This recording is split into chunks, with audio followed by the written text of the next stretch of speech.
নমস্কাৰ প্ৰভাকৰী জুহাললৈ আপোনালোকক স্বাগতম জনালো। আজি আপোনালোকৰ ওচৰত তিলৰ লাডু কেনেকৈ বনায় এই ৰেচিপিটো লৈ আহিছো। আপোনালোকে চাওক মই বনাম। তিলখিনি ধুনীয়াকৈ জাৰি চাফা কৰি ধুই ললো।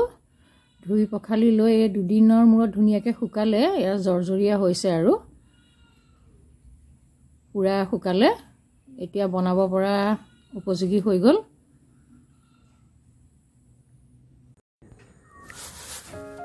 এতিয়া আমি তিলখিনি এটা চৰিয়াত থৈ লওঁ, যিকোনো পাত্ৰতে থব পাৰিব।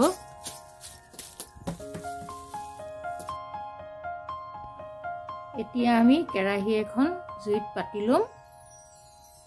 পাতি লোৱাৰ পিছত অকণমান কেৰাহীখন গৰম হৈ লওক। কেৰাহী গৰম হ'ল। এতিয়া এই তিল 1.5 পোৱামান লৈছোঁ আন্দাজ মতে। এয়া ভাজিব লাগিব।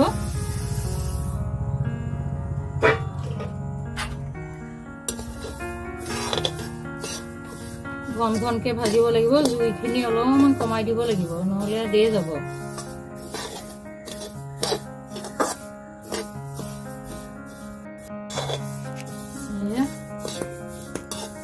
তিলখিনি ঘন ঘনকৈ লৰাই থাকিব লাগিব আৰু লগতে মাজে মাজে অলপ চাব লাগিব মচমচীয়া হৈছে নে নাই। হৈছেহি আৰু ফুটিবলৈ আৰম্ভ কৰিছে। এয়া তিলখিনি হৈ গ'ল, মচমচীয়া হৈ গ'ল, পুৰা ভজা গন্ধ আহি গৈছে, ফুটি হৈ গ'ল। এতিয়া নমাবৰ হৈ গ'ল, নমাই দিম তিল গোটেইখিনি।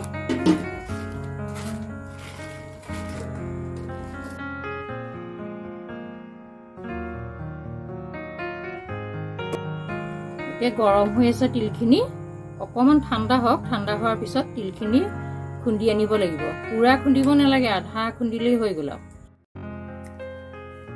তিলখিনি এতিয়া মিক্সিত খুন্দি আনিলোঁ।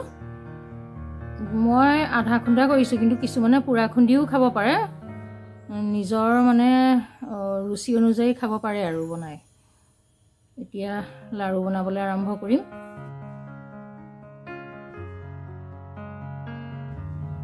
এতিয়া কেৰাহীখন পাতি ল'লোঁ। পাতি লোৱাৰ পিছত তিলবিলাক যে লাগি আছিলে, তিলখিনি মোহাৰি লৈছোঁ অকণমান। এতিয়া ঠাণ্ডা পানী অলপমান ঢালি দিছোঁ কেৰাহীটো চেঁচা হৈ থাকোঁতেই। পিছত গৰম হ'লে মানে লাগি ধৰিব যে। তাৰপাছত এতিয়া এই গুড়খিনি দি লৈছোঁ। গুড় মানে এটা জোখত দিছোঁ আৰু তিল অনুযায়ী। কম হ'লেও আঠা নহ'ব, বেছি হ'লেও বেয়া হ'ব। এটা আন্দাজ মতে গুড় লৈ ল'লোঁ। লৈ এতিয়া গুড়খিনি লৰাই থাকিব লাগিব। গোটা গুটিবিলাক ভাঙি এনেকৈ ধুনীয়াকৈ মিলাই পেলাই উতলাব লাগিব।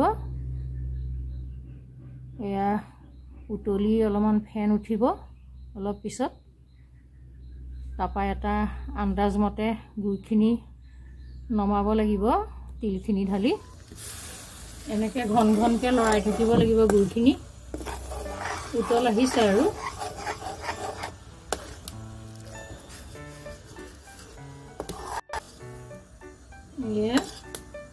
গুড়খিনি উতলিলে আৰু অলপ অলপ আঠা হ'ব লাগিব।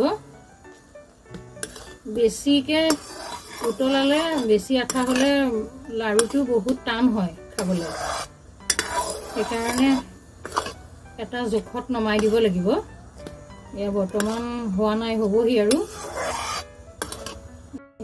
এয়া লাহে লাহে গুড়খিনি বনোৱাৰ উপযোগী হৈ পৰিলে।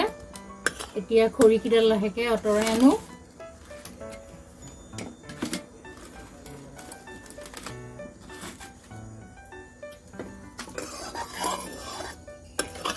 এয়া চাওক, ইমান জোখতে ৰখাব লাগিব, বেছি আঠা নহয়। এতিয়া এই তিলখিনি, খুন্দি থোৱা তিলখিনি এতিয়া ইয়াত ঢালি দিম।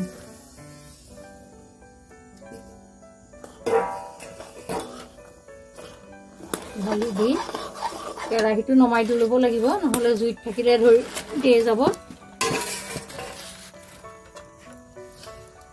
এতিয়া আমি উতলা গুড়খিনিৰ লগত ভজা তিলখিনি সানি ললো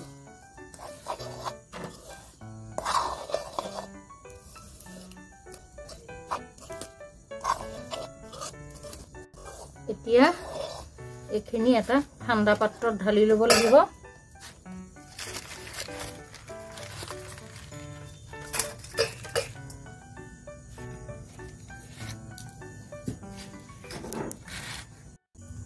এয়া অকমান ঠাণ্ডা হৈছে বেছি গৰমে গৰমে যে কষ্ট হয় অকমান আধা গৰম হৈ আছে আৰু এতিয়া লাৰু বনাম এনেকে এনেকে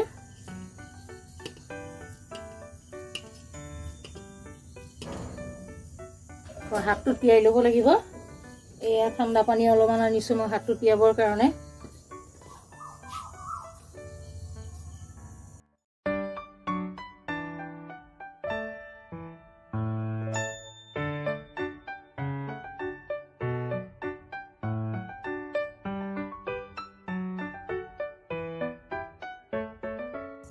এয়া চব তিলৰ লাৰুখিনি সম্পূৰ্ণ বনাই হৈ গ'ল একেবাৰে সহজ আৰু সকলোৱে জানে বনাব অসমীয়া মানুহ সকলোৱে জানে বনাব কিন্তু যি সকলে নেজানে নজনাও দুই এগৰাকী আছে তেওঁলোকে মোৰ এই ভিডিঅ'টো চাই বনাবলৈ চেষ্টা কৰিব বৰ ভাল লাগে বিহুৰ বতৰত বিশেষকৈ প্লেটখনত তিলৰ লাৰুটো সজাই দিলে মানে প্লেটখন শুৱনি হয় আৰু